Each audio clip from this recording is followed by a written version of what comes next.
안녕하세요. 벌써 날씨를 보니 가을의 문턱에 다가간 것 같습니다. 오늘 하루 동안 은혜 안에 거하시기를 주님의 이름으로 축복드립니다.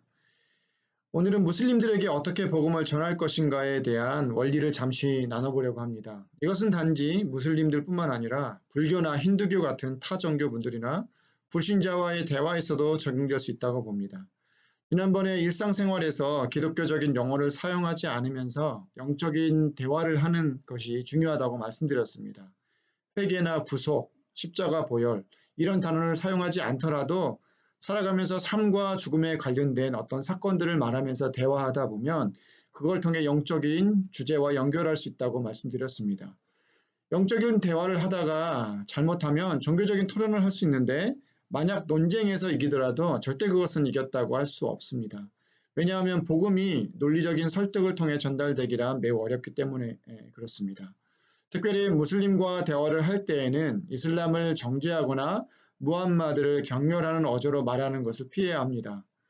먼저는 무슬림들도 유일하시며 참되신 창조주 하나님 한 분을 믿고 그분의 율법을 따르려 하는 구도자, seeker라고 우리가 기억을 해야 합니다.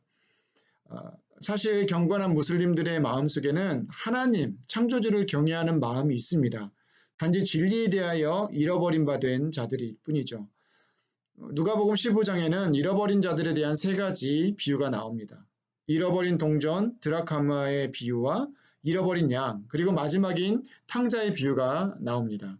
세 비유 모두 약간 성격이 다릅니다. 탕자는 스스로 뉘우치고 하나님 앞에까지 스스로 나아온 그런 사람입니다. 두 번째 비유는 잃어버린 양이죠. 방황하고 있지만 진리를 찾고자 갈급한 경우입니다. 하지만 잃어버린 동전, 드라크마는 자신이 잃어버린 바 된지도 모르는 존재입니다. 굳이 비유를 비교하자면 그렇다는 것이죠. 무슬림 중에서는 드라크마와 같은 자들이 대부분입니다. 자신들이 잃어버린 바 된지도 모릅니다. 오히려 우리 그리스도인들이 그들 입장에서는 이슬람으로 돌이켜야 할 잃어버린 자들이 되죠.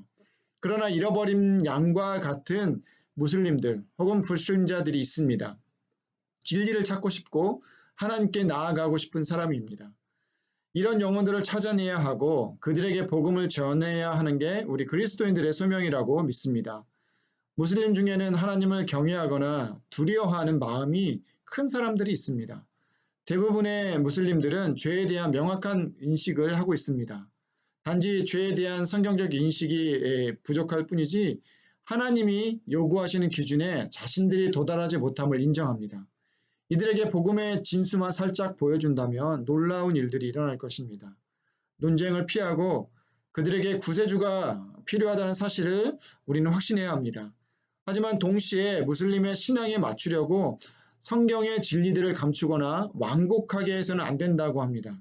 무슬림들은 그리스도인들이 진리를 감추거나 타협하려는 것을 금방 눈치챕니다.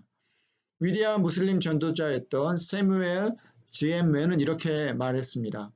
사랑으로 미소를 머금고 말한다면 무슬림들에게 어떠한 말이든 할 수 있다고 했습니다. 무슬림들은 반대자들 앞에서 진리의 확신을 가지고 말할 수 있는 자를 존경합니다. 그러나 확신 있게 말하는 것만큼 삶을 통해 진리를 뒷받침하는 것이 대단히 중요하다고 말합니다.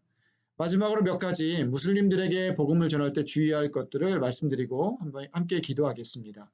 먼저는 동성끼리 있을 때만 복음을 나누는 것입니다. 그리고 토론이나 논쟁을 피하는 것이고요.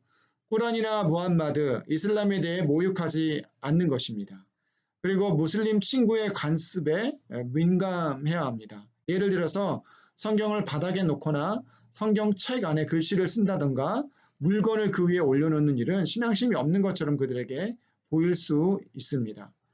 복음 및 복음을 믿는 것을 단순하게 만들어야 합니다. 복잡하게 하는 것이 아니라 단순히 복음을 믿고 우리는 기쁨을 얻은 그러한 사실을 단순하게 전달해야 되는 것입니다. 그리고 일관되고 경건한 생활 방식을 유지하고 구원 문제에 대해서는 성령님이 진정 역사하시도록 기도해야 됩니다. 이것들을 기억하면서 빌립보서 4장 4절에서 5절 말씀, 주 안에서 항상 기뻐하라. 내가 다시 말하노니 기뻐하라. 너희 관용을 모든 사람에게 알게 하라. 주께서 가까우시느니라. 이 말씀을 붙들고 오늘도 우리 주위에 복음을 찾아 헤매는 잃어버린 드라크마 혹은 잃어버린 양을 위해서 함께 복음을 전하는 귀한 축복의 통로로 서시기를 축복드립니다. 기도하겠습니다. 하나님 감사합니다. 오늘도 우리에게 생명을 주시고 또 믿음을 허락하여 주셔서 먼저 복음을 믿은 자로서 누군가에게 복음을 전할 수 있는 축복의 통로로 우리를 부르신 줄 믿습니다. 하나님 복음을 담대하게 전할 수 있도록 하지만 우리의 삶을 통하여 드러낼 수 있는 저희 되게 하여 주시옵소서. 감사합니다. 오늘도 함께 하시는 우리 구주 예수 그리스도의 이름으로 기도합니다. 아멘.